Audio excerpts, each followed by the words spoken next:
নমস্কার বন্ধুরা, আমি রাখি চলে এসেছি আজকে একটা ছোট ভিডিও নিয়ে। বিছানার উপরে আমার এই সমস্ত মেকআপের জিনিসপত্র, আর এই যে আমি নাইটি পরে এখন মেকআপ করে দাঁড়িয়ে আছি, কি অদ্ভুত লাগছে না? আর একটু পরেই শাড়িটা পরে নেব। মেকআপটা আগেই করে নিয়েছি, কারণ আমি নিজে সাজার পরে আমাকে আবার ননদকে সাজাতে হবে। তো ঠোঁটে একটা লিপস্টিক দিয়েছিলাম, কিন্তু শাড়ির সঙ্গে ম্যাচ করছে না বলে লিপস্টিকটা মুছে নিয়েছি। ভাবছি কোন কালারটা দেবো, তো শাড়িটা পরার পরে লিপস্টিকটা দেবো। তো আমি এখানে আমার মেকআপ টেকআপ হয়ে গেছে, সেজে গুজে নিয়েছি। আমার ননদ মানে দিদিও চলে এসছে, এখন আমি সেজে নিয়েছি, দিদিকে সাজাতে হবে। দিদি বাড়ি থেকে ফোন করে বলে দিয়েছিল তুমি মেকআপটা করে নাও, তারপরে আমাকে একটু মেকআপ করে দিও। আসলে আজকে আমাদের একটা বিয়ে বাড়ি আছে, বাড়ি থেকে প্রায় 80 কিমি দূরে, 80 কি 85 এরকম হবে। তো আমরা এখন বেরিয়ে যাচ্ছি। ফার্স্টে ভেবেছিলাম যে বেরোবো 5টার সময়, কিন্তু সাজতে সাজতে সে দেরি হয়ে গেল। এখন বাজে 5টা 25। তো আমরা বেরিয়ে পড়েছি। তো যাচ্ছি আমরা 3জন, ননদ, নন্দাই আর আমার খুড়তুতো ভাসুর। তো সবাই মিলে যাচ্ছি।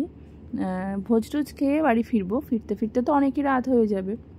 প্রথমে ভেবেছিলাম খোপা করে মাথায় জুঁই ফুলের মালা দেব, কিন্তু আজকে এত পরিমাণে বিয়ে আছে জানেন, করিমপুরে একটা দোকানেও জুঁই ফুলের মালা পাইনি। আর আমি কখনোই আমার চুল বাঁধা নিয়ে স্যাটিসফাইড হই না। আসলে চুলগুলো পরতে পরতে মাথায় এত পরিমাণে টাক পড়ে গেছে, যেমনভাবেই চুল বাঁধি না কেন মনে হয় যেন চুল বাঁধাটা ভালো হয়নি।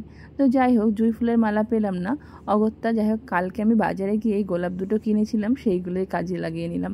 মানে ভেবেইছিলাম যদি জুঁই ফুল না লাগাতে পারি তাহলে গোলাপগুলো দিয়েই বিয়ে বাড়িটা সারা যাবে। তো সেই জন্য গোলাপটা চুলে লাগিয়ে নিয়েছি। দেখলাম খারাপ লাগছে না, মানিয়ে যাচ্ছে। আর বিয়ে বাড়িতে মাথায় গোলাপ বা রজনীগন্ধা বা জুঁই যে ফুলই দেন না কেন, দেখতে খুব ভালো লাগে। অন্যান্য দিন আমরা সকালের দিকে বা যে কোনো সময় যখন কলকাতায় যাই না, কৃষ্ণনগর খুব তাড়াতাড়ি পৌঁছে যায়, 1.25 ঘন্টায়। কিন্তু এখন সন্ধ্যাবেলা তো রাস্তাঘাটে প্রচণ্ডই ভিড়, ওই জন্য অনেকটা টাইম লাগছে। আজকে যাওয়ার তাড়াতাড়ি আছে আর আজকে যেতেই লেট হচ্ছে।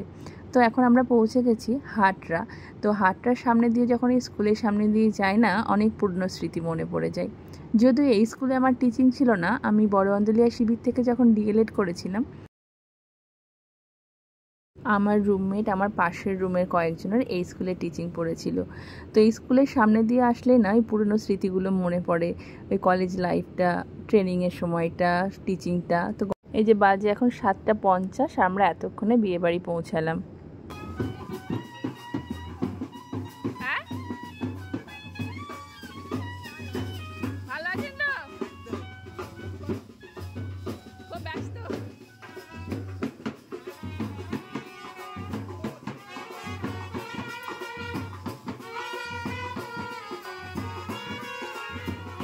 বাহ, এই জায়গাটা কি সুন্দর লাগছে দেখতে, রং বেরঙের কাপড় দিয়ে লাইটিং দিয়ে এত সুন্দর করে সাজিয়েছে না, ভীষণ সুন্দর লাগছে দেখতে।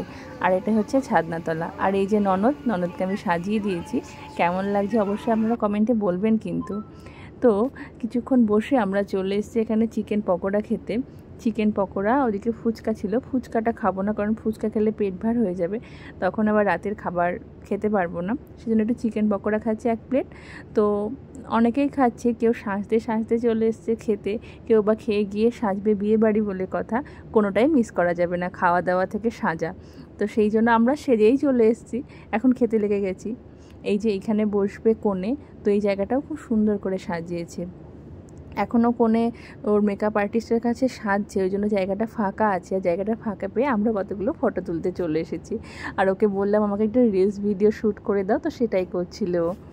তো ওইদিকে আমাদের যে কোণে, মানে ও তো আমাদের সম্পর্কে ভাগ্নে হচ্ছে, আমার মেজো কাকিমার শাশুড়ির নাতনি।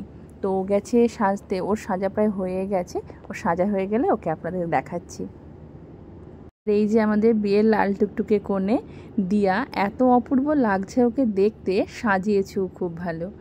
আসলে বিয়ের প্রত্যেকটা জিনিস অনেক দিন থেকেও প্ল্যান করে সুন্দর করে যত্ন করে কিনে তারপর সব কিছু করেছে রেডি। মুকুট থেকে শুরু করে ব্লাউজটা দেখুন কি অপূর্ব লাগছে। আসানসোলের একটা টেলারের কাছ থেকে ব্লাউজের পিস পাঠিয়ে দিয়েছিল, সে বানিয়ে পাঠিয়েছে, এত সুন্দর বানিয়েছে না, খুব ভাল লাগছে। আর ওর মেকআপ আর্টিস্ট কত নিয়েছে জানেন? 22,000 টাকা। ওটা শুনে তো আমার মাথা ঘুরে গেছে। তবে হ্যাঁ, সাজিয়েছে কিন্তু খুব সুন্দর। কোনো জামাই এসে পৌঁছায়নি, আমরা খেতে বসে গেছি, খেয়ে টেয়ে নিই, তারপরে জামাই আসলে জামাই দেখে আমরা বেরিয়ে যাব, কারণ আমাদের তো ফিরতে হবে, এখন 10টা বেজে গেছে। তো এই যে জামাই চলে এসছে, বাজে এখন 10:30। আমরা বাড়ি যাওয়ার জন্য তাড়াতাড়ি করছি, আবার ভাবছি যে বিয়েতে আসলাম জামাই না দেখেই চলে যাব। আসলে কালকে নন্দাই সকালে ব্যাঙ্গালোর যাবে, তো বাড়ি গিয়ে আবার ভোরবেলায় বেরিয়ে আসবে, তো ওই জন্য একটু বাড়ি ফেরার তাড়া আছে। আবার আমাদের তো সকালে স্কুল আছে, ছেলের স্কুল আছে, বাড়ি গিয়ে তাড়াতাড়ি করে না শুতে পারলে আবার সকাল সকাল ওখানে চাপ হয়ে যাবে। বিয়ে বাড়িতে কিন্তু এখন একটা নতুন ট্রেন্ড হয়েছে, জামাই আসলে তাকে নাচতে নাচতে বরণ করে নিয়ে আসা। আমাদের সময় জানেন তো এগুলো কিছু ছিল না, মনে হয় যেন থাকলে যেন বেশি ভালো হতো। তো যাই হোক, জামাই চলে এসছে, দেখা করে আমরা বেরিয়ে যাব, কারণ এখানে বরণ টরণ করতে অনেকটা সময় লাগবে। তোর সঙ্গে একটু কথা বলে দেখা করে চলে যাব।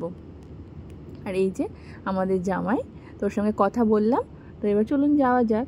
আর এই যে দেখুন আমরা বেরিয়ে পড়েছি, যে পাশ দিয়ে দেখছেন একটা ঘরের মতো লাইট জ্বলা, মনে হচ্ছে আমাদের সাথে সাথে চলছে। কি বলুন তো, এটা ট্রেন যাচ্ছে, এত সব কামরাগুলোয় আলো জ্বলছে, তো মনে হচ্ছে লাইট জ্বলা একটা ঘর আমাদের সঙ্গে সঙ্গে ছুটছে। তো আমরা বেরিয়ে পড়েছি বাড়ির জন্য। আজকের ভিডিওটা এই অবধি রাখছি। আজকের আমাদের বিয়ে বাড়ির স্পেশাল ভিডিওটা কেমন লাগলো আপনাদের কমেন্ট করে অবশ্যই জানাবেন। ও হ্যাঁ, ননদকে কেমন সাজিয়েছি সেটা কিন্তু জানাতে ভুলবেন না। ব্লগটা এতক্ষণ ধরে দেখার জন্য সবাইকে অসংখ্য ধন্যবাদ।